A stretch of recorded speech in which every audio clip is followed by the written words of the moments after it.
Analis investigasi pengamanan perdagangan. 1. Dalam konteks pengamanan perdagangan, apa yang dimaksud dengan dumping? A.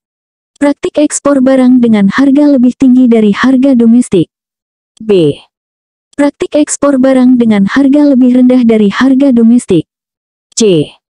Pemberian subsidi ekspor oleh pemerintah. D. Pengenaan tarif impor yang tinggi. E. Pembatasan kuota impor. Jawaban yang tepat dari soal di atas adalah B.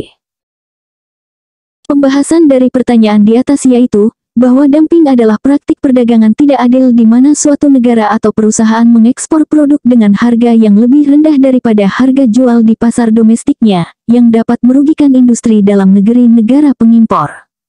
Kita masuk soal berikutnya. 2.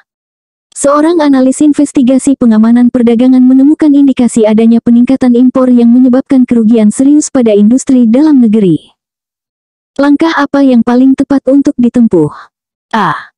Langsung merekomendasikan pengenaan bea masuk anti-dumping. B. Melakukan penyelidikan safeguard. C. Mengajukan gugatan ke WTO. D. Menerapkan kuota impor secara sepihak.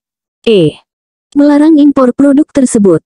Jawaban yang tepat dari soal di atas adalah B.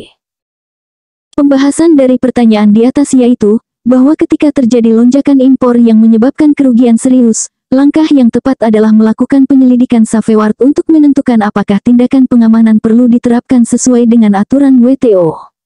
Kita masuk soal berikutnya. 3. Dalam analisis injury margin untuk kasus anti-dumping, apa yang dimaksud dengan lesser duty rule? A. Pengenaan bea masuk anti-dumping sebesar margin dumping. B. Pengenaan bea masuk anti-dumping sebesar injury margin. C. Pengenaan bea masuk anti-dumping yang lebih rendah antara margin dumping dan injury margin. D. Penghapusan bea masuk anti-dumping jika margin kurang dari 2%. E. Pengenaan bea masuk anti-dumping maksimal 5%. Jawaban yang tepat dari soal di atas adalah C.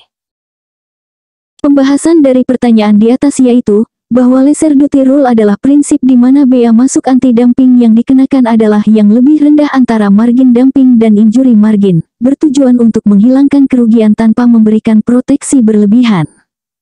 Kita masuk soal berikutnya. 4. Analis investigasi pengamanan perdagangan sedang mengevaluasi kasus subsidi. Manakah dari berikut ini yang bukan termasuk kategori subsidi yang dapat dikenakan tindakan imbalan atau countervailing measures menurut perjanjian subsidi dan tindakan pengimbangan WTO? A. Subsidi ekspor. B. Subsidi spesifik untuk industri tertentu. C. Subsidi yang terkait dengan penggunaan konten dalam negeri. D. Subsidi untuk penelitian dasar yang dilakukan oleh perguruan tinggi. E. Subsidi untuk adaptasi fasilitas yang ada terhadap persyaratan lingkungan baru. Jawaban yang tepat dari soal di atas adalah D. Pembahasan dari pertanyaan di atas yaitu, bahwa subsidi untuk penelitian dasar yang dilakukan oleh perguruan tinggi umumnya dianggap sebagai subsidi yang diizinkan atau non-actionable karena sifatnya yang umum dan tidak spesifik terhadap industri tertentu. Kita masuk soal berikutnya. 5. Dalam konteks investigasi anti-dumping, apakah yang dimaksud dengan zeroing? A. Praktik mengabaikan margin dumping negatif dalam perhitungan. B. Metode penghitungan dumping dengan membandingkan harga ekspor dan nilai normal. C. Teknik menghitung biaya produksi dengan mengabaikan biaya tetap. D. Cara menentukan injury dengan membandingkan harga domestik dan harga impor. E. Metode pemilihan sampel perusahaan untuk investigasi. Jawaban yang tepat dari soal di atas adalah A. Pembahasan dari pertanyaan di atas yaitu, bahwa zeroing adalah praktik kontroversial dalam penghitungan margin dumping di mana otoritas investigasi mengabaikan atau menganggap nol semua instansi di mana harga ekspor lebih tinggi dari nilai normal, yang cenderung meningkatkan margin dumping secara keseluruhan. Kita masuk soal berikutnya. 6. Seorang analis investigasi pengamanan perdagangan menemukan bahwa sebuah negara memberikan pinjaman dengan bunga rendah kepada industri tertentu. Dalam konteks perjanjian subsidi dan tindakan pengimbangan WTO, bagaimana hal ini dapat dikategorikan? A. Subsidi terlarang atau prohibited subsidi. B. Subsidi yang dapat dikenai tindakan atau actionable subsidi. C. Subsidi yang diizinkan atau non-actionable subsidi. D. Bukan merupakan subsidi. E. Praktik dumping. Jawaban yang tepat dari soal di atas adalah B. Pembahasan dari pertanyaan di atas yaitu, bahwa pinjaman dengan bunga rendah yang diberikan secara spesifik kepada industri tertentu dapat dikategorikan sebagai subsidi yang dapat dikenai tindakan atau actionable subsidi. Ini dapat menyebabkan distorsi perdagangan dan merugikan industri di negara lain, sehingga dapat dikenai tindakan imbalan jika terbukti menimbulkan kerugian. Kita masuk soal berikutnya. 7. Dalam investigasi tindakan pengamanan atau safeguard, apa yang dimaksud dengan serious injury? A. Penurunan penjualan domestik sebesar minimal 25%. B. Peningkatan impor lebih dari 50% dalam 3 tahun terakhir. C. Kerugian finansial yang signifikan dan menyeluruh pada industri domestik. D. Hilangnya pangsa pasar domestik lebih dari 10%. E. Penurunan produktivitas industri domestik sebesar 15%. Jawaban yang tepat dari soal di atas adalah C. Pembahasan dari pertanyaan di atas yaitu, bahwa serious injury, dalam konteks safeguard didefinisikan sebagai kerugian keseluruhan yang signifikan pada posisi industri domestik, yang biasanya dinilai melalui berbagai indikator seperti penurunan penjualan, produksi, pangsa pasar, produktivitas, kapasitas utilisasi, keuntungan, dan dampak pada lapangan kerja. Kita masuk soal berikutnya. 8. Analis investigasi pengamanan perdagangan sedang mengevaluasi klaim circumvention dalam kasus bea masuk anti-dumping.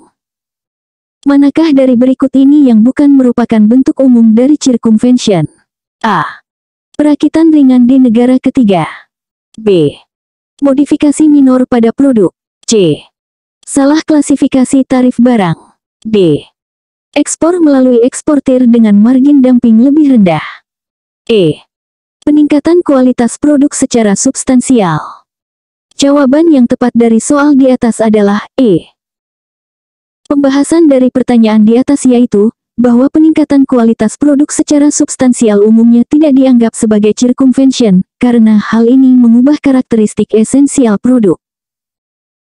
Bentuk umum circumvention meliputi perakitan ringan di negara ketiga, modifikasi minor yang tidak mengubah karakteristik esensial, salah klasifikasi, atau pengalihan melalui eksportir dengan margin lebih rendah. Kita masuk soal berikutnya. 9. Dalam konteks perjanjian safeguard WTO, apa yang dimaksud dengan unforeseen developments? A. Perkembangan teknologi baru yang mengubah pola produksi. B. Perubahan kebijakan perdagangan negara mitra dagang. C. Peristiwa atau kondisi yang tidak terduga yang menyebabkan lonjakan impor. D. Fluktuasi nilai tukar yang ekstrim. E.